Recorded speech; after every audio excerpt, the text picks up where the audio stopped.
Hello guys, आज की video में हम पोएटिक डिवाइसेस को सीखने वाले हैं। आप वीडियो को लास्ट तक ज़रूर देखें। अगर आपको वीडियो पसंद आए तो इसे लाइक, सब्सक्राइब और शेयर ज़रूर करें। तो आइए देखते हैं पोएटिक डिवाइसेस के पार्ट को। Simile. A simile is a comparison between two objects of different things which have at least one point in common. दो भिन्न वस्तुओं के बीच तुलना की जाती है, उसे सिमली कहते हैं, और उसमें एटलीस्ट वन पॉइंट जो है कॉमन होता है। द वर्ड एज, लाइक और so are use for comparison. Comparison के लिए ये वर्ड यूज किए जाते हैं, एज, लाइक या फिर सो को यूज किया जाता है। Thy soul was like a star. Example है, तुम्हारी आत्मा एक स्टार की तरह थी। अब इस सोल का कंपैरिजन किससे किया गया है?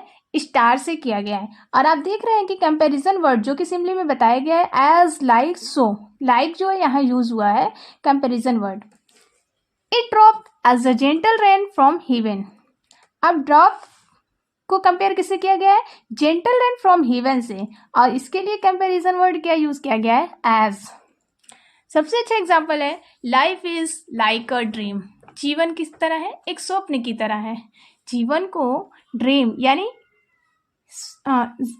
Life is like a dream, जीवन एक स्वप्न की तरह है। लाइफ को कंपैरिजन किससे किया गया है? ड्रीम से, और इसके लिए आप देख रहे हैं कंपैरिजन वर्ड यूज किया गया है लाइक। तो ये क्या है? Simli.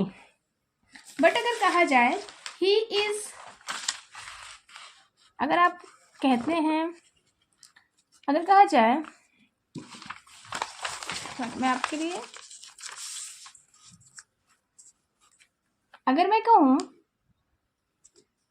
he is as honest as his brother, ये आपको दिख रहा है एग्जाम्पल। अगर मैं कहूं he is as honest as his brother, आप कहेंगे कि यहाँ भी तो कंपैरिजन वर्ड यूज है।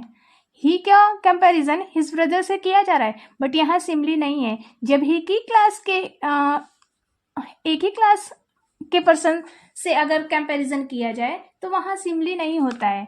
जब हम अलग यानी एक ऑब्जेक्ट की तुलना किसी दूसरे ऑब्जेक्ट से करते हैं तब वहाँ आप सिमली कहते हैं, ठीक है, तब वहाँ सिमली होता है। जैसे आप कह रहे हैं life is like a dream, तो लाइफ एक अलग ऑब्जेक्ट और ड्रीम को अलग, ठीक है, तो लाइफ की तुलना ड्रीम से की गई है और इसके लिए लाइक वर्ड यूज भी किया गया है, तो यहाँ पे क्या है? सिमली है। बट यहाँ अगर आप कहेंगे he is as honest as his brother, he की तुलना हिज ब्रदर से तो की गई है, बट यहाँ क्या है? सिमली नहीं है। सिमली नहीं है क्योंकि ये एक ही वर्क के एक ही क्लास की पर्सन की बात की गई है। ओके, नेक्स्ट है metaphor. A comparison that shows two things that are not alike in most ways are similar in another। कह रहे हैं कि मेटाफोर में भी एक ऑब्जेक्ट की तुलना दूसरे से की जाती है, लेकिन उस ऑब्जेक्ट को दूसरे जैसा ही बता दिया जाता है। इस पर सिमिलर ही मतलब दूसरे उसी की तरह उसकी सिमिलैरिटी को बता दिया जाता है। इसमें एज, लाइक, सो का यूज नहीं किया जाता है। एग्जाम्पल देखिए, time is a thief. Time क्या है? एक चोर है। टाइम को डायरेक्ट कहा गया है कि चोर है, इसमें ये नहीं कहा गया कि टाइम एक चोर की तरह है। उससे टाइम को कंपेयर किया गया थीव से, लेकिन इसमें एज, लाइक, सो का यूज नहीं है और इसे डायरेक्ट कहा जा रहा है कि ये एक चोर है। Eyes are the window to the soul. अब यहाँ आईज को क्या कहा गया है? सोल की विंडो कह दिया गया है, ठीक है, डायरेक्ट इसको कहा जा रहा है ये सोल की क्या है? विंडो है। ऐसा नहीं कहा गया कि ये सोल की विंडो की तरह है, ये सोल की विंडो के जैसे, ऐसा कुछ भी नहीं। कंपैरिजन तो हो रहा है, बट यहाँ ना तो एज, लाइक, सो का यूज नहीं हुआ है और इससे डायरेक्ट ही इस चीज की तरह मतलब वही चीज डायरेक्ट कह दिया जा रहा है। Eyes are the window to the soul. Apostrophe. Addressing someone absent, dead or non-human as if that person or things were present। कहा जा रहा है कि किसी भी एब्सेंट या डेड या नॉन ह्यूमन को इस तरह एड्रेस किया जाता है कि लगे वो पर्सन या थिंग्स जो है हमारे सामने प्रेजेंट है, उसे क्या कहते हैं? एपोस्ट्रॉफी। आइए देखते हैं एग्जाम्पल। ब्लो विंड्स ब्लो, अब हवा को कहा जा रहा है हवा बहती रहो, ठीक है।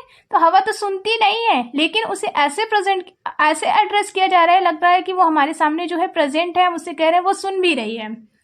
Oh nature thou art my goddess, अब यहाँ जो है किसको एड्रेस किया गया है, नेचर को। Oh nature thou art my goddess.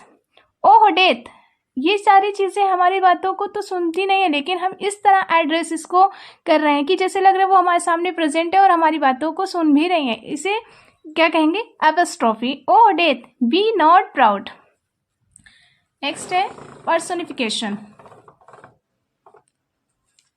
In personification, the inanimate object are presented as having human qualities. किसी भी इनएनिमेट ऑब्जेक्ट को ऐसे प्रेजेंट किया जाए कि लगे कि वो उसके अंदर ह्यूमन क्वालिटी है। अब कहा जाए लव इज ब्लाइंड, प्यार अंधा है, ठीक है। तो इंसान अंधा होता है, ठीक है, ह्यूमन क्वालिटीज है ये अंधे होने की, लेकिन किसको कहा गया है, लव को। तो ये पर्सोनिफाइड किया गया है, तो इस किसमें आएंगे, पर्सोनिफिकेशन में।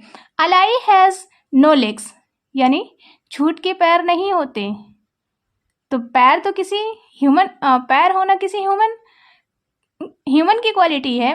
तो कहा यहाँ किसको कहा गया है, लाई को, झूठ को। तो ये इसको पर्सोनिफाइड किया गया है। Anxiety is sitting on her face, यानी चिंता उसके फेस पर बैठी है। ये भी किसी ह्यूमन बीइंग की क्वालिटी है, बैठना, ठीक है। तो किसको पर्सोनिफाइड किया गया है, एंग्जाइटी को। मैंने पोएटिक डिवाइस के 4 पार्ट को अभी डिफाइन किया है, Simli, metaphor, apostrophe and personification, और उसके एग्जाम्पल भी आपको बताएं। तो अब ये आपके लिए होमवर्क है, इसे कमेंट सेशन में ज़रूर बताएं। Death lays his icy hands on kings, आपको बताना है ये पोएटिक डिवाइसेस के कौन से पार्ट का एग्जाम्पल है। Hello darkness my old friend, I have come to talk to you again. Christianity shone like a bacon.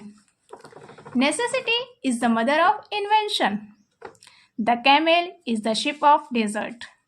और इस होमवर्क को कमेंट सेक्शन में ज़रूर बताएं। वीडियो को लाइक, शेयर, सब्सक्राइब ज़रूर करें। Thank you guys.